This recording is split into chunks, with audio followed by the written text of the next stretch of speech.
Hello everyone. I hope everyone is having a wonderful day. Before starting the video, please go ahead and hit the subscribe button and give this video a thumbs up. Thank you. Today on The Young and the Restless, Billy unloads on Jill, who ends up consoling Kane. Victor and Jack's meeting is interrupted, and Nate can't give Audra another chance. All products and services featured are independently chosen by editors. However, soaps.com may receive a commission on orders placed through its retail links, and the retailer may receive certain auditable data for accounting purposes. All products and services featured are independently chosen by editors. However, soaps.com may receive a commission on orders placed through its retail links, and the retailer may receive certain auditable data for accounting purposes. At the Overlook, Audra makes a prolonged, heartfelt speech to Nate. She knows she broke his trust, but being with him has shown her how things could be with a truly good man. She's ashamed and truly sorry. Tearing up, she asks if there's any way he could give her another chance.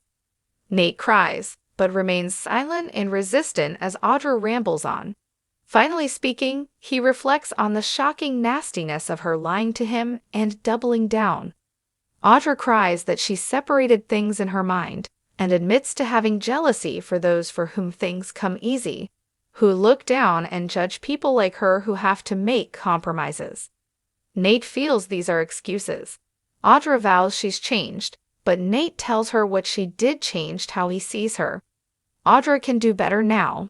Nate reminds Audra she said she wanted to leave the worst parts of her behind before, but she lied repeatedly and tried to seduce Kyle. Audra argues it was not a seduction, but a con.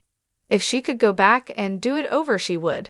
She's bearing her soul. He knows how hard that is for her. Nate shrugs.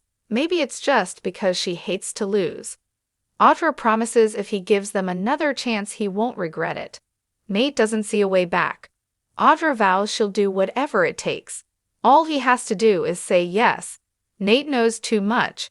He'd constantly be second-guessing everything she says and does. He can't go back, not with her, not now. With that, Nate walks off and leaves Audra in tears. Victor arrives at the Abbott mansion to tell Jack that he wants the two of them to talk to Jill together. Jack assumes this means he's bought into his plan to join forces. Victor hasn't agreed to that. He wants to be in on the meeting to see if it's worth his time to deal with the Abbott. He warns Jill may not agree to intervene with Kane on their behalf. Jack argues she won't let her surrogate son self-destruct.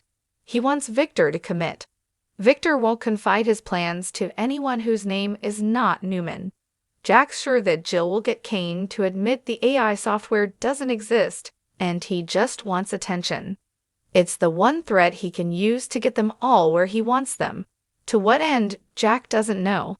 They keep debating, and Victor wonders if Billy's gotten to Jill first. Jack complains about the mustache's fixation on his brother. Victor thinks Billy would sell all of them out if Kane dangles Chancellor.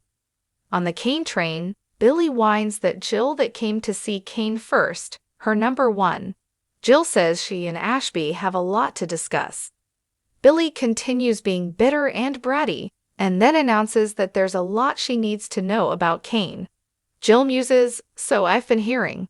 Jill heeded a warning from Jack and questions what Kane's up to and why he's in Genoa City. Billy snarks, "Yeah, everyone's really happy to see him." He flat out tells his mother that Kane's planning to use his AI software to decimate all the companies in town. Jill gulps, "Is that true?" Kane cagily says nothing has happened.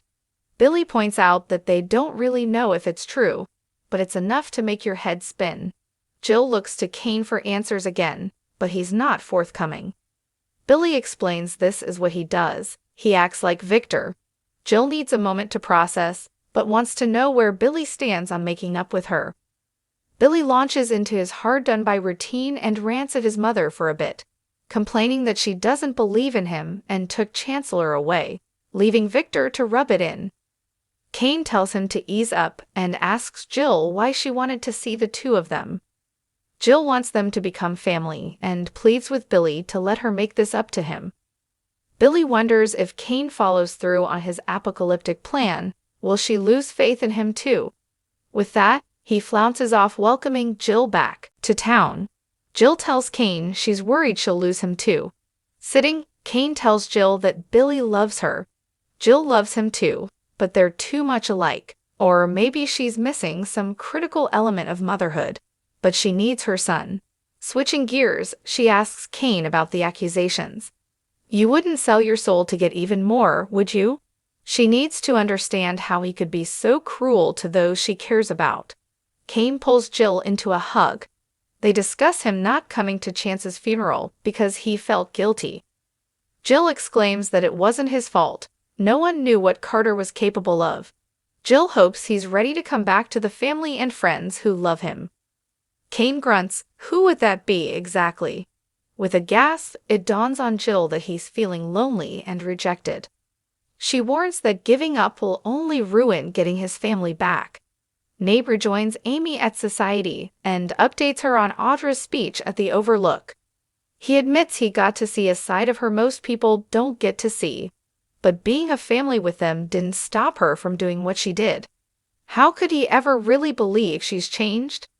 Amy thinks he wants to forgive her. Nate retorts, doesn't mean I should. Amy is invested in his happiness now that Damien's gone. Audra made him light up. Isn't it worth a try? She cajoles. At the Overlook, Audra cries an update to Sally into the phone. She cracked her heart open and could see that Nate wanted to give her another chance. But then, Audra sobs, I lost him, Sally. It's really over. At the Abbott mansion, Victor tells Jack that Billy should fall in line like Adam has. He's more reliable now. Just then, Billy storms in and asks, what the hell is this all about? They reveal that they've come together to face a common threat and remove any power Kane has against them. Billy can't argue that. Count me in. Sitting, Billy asks what the plan is and how they're taking down Kane. Victor chuckles at the idea of telling him, given Billy would run straight to Kane and tell him to get back in good. Billy denies it, but guesses that they brought Jill back to town. He warns she went straight to Kane. He told her all about Kane's big plan, not that she cared. Jack asks Victor, still think we need to meet Jill together?